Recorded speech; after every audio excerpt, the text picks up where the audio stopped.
Well, welcome. Today we are chatting with Stedman Gyamfi-Darkwah, who recently attended SHPEP, Summer Health Professions Education Program, called SHPEP, called SHPEP, a bunch of different things. He attended it at Howard last year. Stedman, thanks for joining me today to chat about your experience. Thanks for inviting me. Yeah, absolutely. So want to talk a little bit first about what SHPEP is. I'm going to quickly share my screen so our viewers can see this. So SHPEP was started in 1989 as a free summer enrichment program focused on improving access to information and resources for college students interested in the health professions. SHPEP's goal is to strengthen the academic proficiency and career development of students underrepresented in the health professions and prepare them for a successful application and matriculation to the health professions schools. Now, SHPEP is implemented at 12 universities across the nation. I mentioned Stedman was at Howard, or virtually at Howard, last summer. Each of these institutions provide scholars with enrichment in the basic sciences and math, clinical experience, career development, all sorts of stuff that we're going to get into. Some of those sites range from, I mentioned Howard. We've also got Columbia, Rutgers, University of Alabama, Birmingham, Florida, Nebraska, so really all over the country. But I don't want to talk so much. I want Stedman to kind of talk about his experience this past summer virtually, doing SHPEP. So Stedman, my first question for you is, what drew you to this program? How'd you find out about it? What made you decide that this is something you wanted to do? So funny thing is, it was sophomore year. Everybody was basically in their dorm rooms. I was a resident assistant at my dormitory on campus, and I was just sitting around, and I was like, I need to do something like with my major, because I was just doing classes, not doing anything like really towards medical school. And I was like, I just need to just think of something I could do for like the summertime, so I feel like I actually can progress. So I was just going on the URI website looking for researchers and all that. And I was just like literally just clicking, and then I just stumbled on SHPEP, some health summer education program. And I was reading it. I was like, this looks really interesting, diving in deep into it. And I was like, let me just try it out. Didn't really think like anything too crazy of it. Didn't think I was actually gonna get in, wrote my personal statement, sat on it, asked my sister, she's like a great editor, like to continue to edit it. And I was like, okay, I'm gonna send it. Let's hope for the best. And then March came. Surprisingly, I got in. I was like, wow, okay. So one of the kind of unique things about this program, for our folks that are watching, is that it's not just for folks interested in medical school, it's for the other health professions as well. So there's focuses on, for example, like optometry or dentistry. You attended virtually the Howard program, which is for medicine. Why did you decide on Howard, or were there other programs that you applied to as well? So I decided on multiple sites. So one was Howard, one was Columbia, Rutgers. And in fact, I didn't get into a lot of them. And I think it was only Howard that accepted me. And I was like, okay, that's fine. Howard, historically Black college. So, that's more up my alley because, I'm African American. And getting into it, I was really enlightened with how many like people of color were in my SHPEP class. And it was really nice seeing the staff is also like a lot of people of color, and it was just really a great experience. So we talked about how you attended this virtually. The last 2 years, obviously with everything going on, the program has been running virtually. The intention, my understanding, is for it to run in person for this coming year. But in your experience, can you walk us through like what a typical day, was like, in this program? So basically it started around like for me noontime. Everyone had different time zones. Like some people were in Texas, some people were like all the way in the East, Midwest, Florida. So I was the only one in Rhode Island, funny enough. So it started around noontime. It was started off with a little debrief with Regina Mills, I believe that's her name. And she'll basically kind of like talk about everything that'll go down, like updates with like SHPEP, like our site when it comes to like our classes, like our projects we had to do, like payments, if we're gonna get a lab coats and all that. Um and afterwards we would either have like a meditation session um with I forgot the names, but they were really great people. That's all I need to tell you. They're great people. We will have like a meditation session where we'll have like a arm like exercise just from our chairs. Like deep breathe in, deep breathe out. And I'll run for like half an hour to like 45 minutes. Then after will be like a little break, probably like maybe like half an hour or hour, and then we'll like get straight to our classes. My classes were genetics and organic chemistry. So like we will have like lessons about it, and we will have homework, and then we'll have like mini projects that we had to finish by the end of that class in order to graduate to become a scholar. Then we'll have like special like classes, like we'll have like shadowing experience. We have like doctors coming to talk to us. We'll have like NIH people talk to us. And there was just like plenty of different things that they will provide for us, which was really great for us as scholars, Nice. trying to become like doctors, dentists, et cetera, et cetera.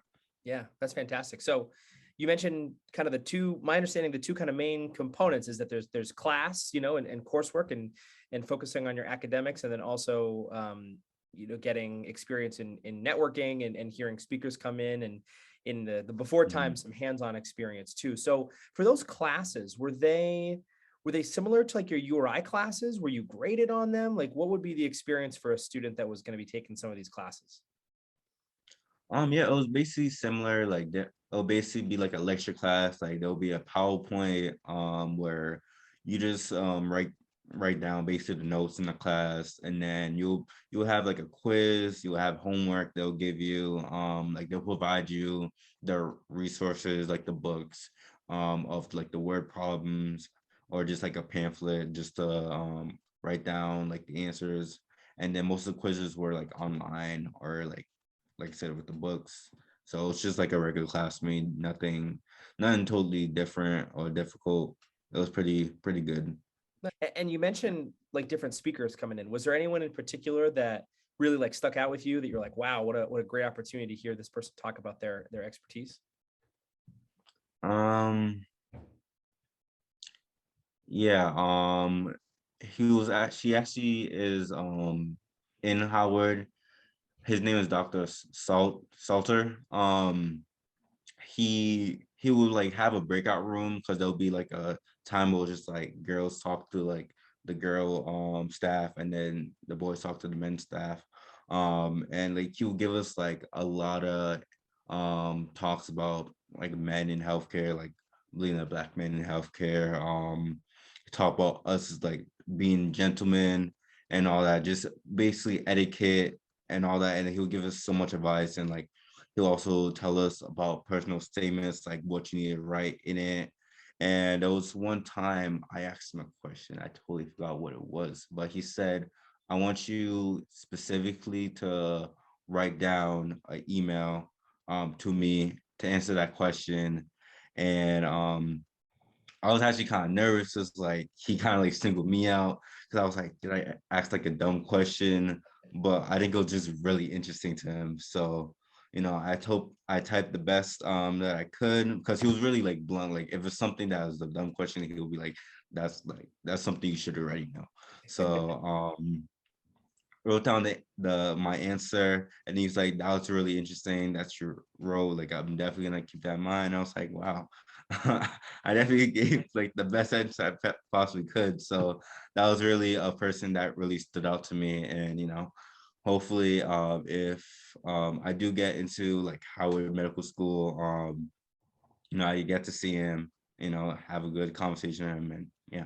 Yeah, right. Be like, remember me from a couple years ago? Like asking you questions over Zoom, and everything was Yeah. crazy. We were chatting before this and how you were like on a group chat, with some of your cohort. Even with the virtual, it sounds like you all were able to make some good connections. Yeah. So literally it was kind of funny because we made this group chat and I didn't even think it was gonna like last even to the present time. But like it was just really good friends to really talk to about like their struggles in school. We're all basically taking the same course, like genetics, definitely orgo. Everyone was literally just dreading orgo. Literally just like they'll come like every week, just be like, oh, like I got this in orgo, and I'm like, I'm in the same boat as you right now. But they will also like be really helpful. Like they'll send us like links to like videos, like talking about like for like the dental people, their like tests. I think the DCAT or something like that. DHP, yeah, yep. DAT, and then medical students, the MCAT, they'll send resources, they'll like ask like how we doing, all that. Like it's just people that even though we never seen each other in person, we still have that connection, like we have like met for like months. Yeah. So it's really a great group chat to really just check on, make sure everyone's good. But another good thing is that since like basically all of us are like people of color, it's like we all share the same struggles as well. Yeah. So it's just really a nice thing to really connect with that too. For sure. Yeah. Yeah. It's no secret, URI is a predominantly white institution, and you mentioned Mhm. being a person of color, and studying medicine. What was that experience like being able to, like, obviously you weren't in a room, but like in a virtual room, being able to kind of engage with people that had maybe similar experiences to you had had, not only necessarily what colleges they attended, but certainly, being a Black man at URI is a different experience than being a white student, Mhm. at URI. Mhm. It's definitely very, very enlightening. Because like I said, being a PWY, seeing a lot of people that's not your skin color. Sometimes like you get my freshman year, it was like a culture shock to me because I went to being in Providence high school, like there was a lot of diversity. Like I would see like a lot of like African Americans, a lot of Hispanics, a lot of Asians, and then come here, it's like, wow, okay. And then doing the SHPEP program, it was like seeing all these people, it's like, wow, it's like I'm not the only one that is also trying to go to med school, like I'm not the only one that feels like, oh, just being underrepresented is not gonna it's like a struggle trying to get in. We're all in this together, like we're all helping each other out in order to become the best doctors we possibly can, the best dentists, the best nurses, the best pharmacists, and we're trying to be that beacon of light for people that is younger than us that also are people of color that try to also be in the healthcare system. Yeah. Interested. What do you think would be your biggest takeaway, from your summer? The biggest thing that you kind of learned, or the thing that really inspired you the most, biggest takeaway. Um, I believe the biggest takeaway that I learned from this is that I'm not alone when it comes to being a person of color in the healthcare system, like trying to do our very best to pull out all these classes like orgo, chem, and all that. There's people that are rooting for you, even if haven't seen them in person. There are people that are gonna be helping you out, people that literally is gonna see you when you're in medical school. Like I said, the CPEP group chat. If I see them, let's say I'm in whatever medical school, and they're like, "Oh, you're Stedman, you remember me?" I was like, "Hey, that's network I just made. That could be my lifelong like doctor friend, dentist friend. That's a big takeaway that I took from that." Yeah. Awesome. Awesome. Great. So I'm going to change gears just a little bit now, kind of talk about the application process, for our students and the eligibility. So the application for this program is open. We talked about it a little bit at the beginning, but this is a summer program. It takes place over the course of 6 weeks, and every program at every institution has a little bit different dates. So some programs will run something like June to August, others will be like July to August. So make sure when you're looking at the website, you can go to SHPEP, just Google that, and that's the first thing that pops up.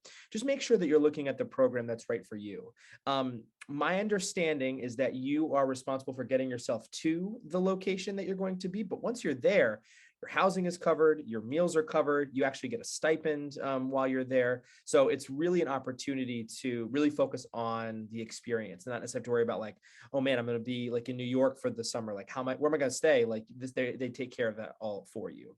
So in terms of who's eligible for this program, you need to be either a freshman or sophomore in college or essentially wrapping up that year. So if you're currently a freshman today, if you're currently a sophomore today, you're able to apply. If you're currently a junior, unfortunately, this program is not available to you. You have to have an overall GPA of 2.5. So for our freshmen, your grades just came out, so you'll know if you're eligible there.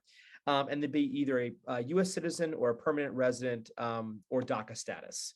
And you can't have done the program again. So unfortunately, Stedman's not able to do it, a second time. Generally speaking, they're looking for folks who are underrepresented in medicine. If you have questions about whether that applies to you, feel free to reach out. The term underrepresented medicine can mean a lot of things.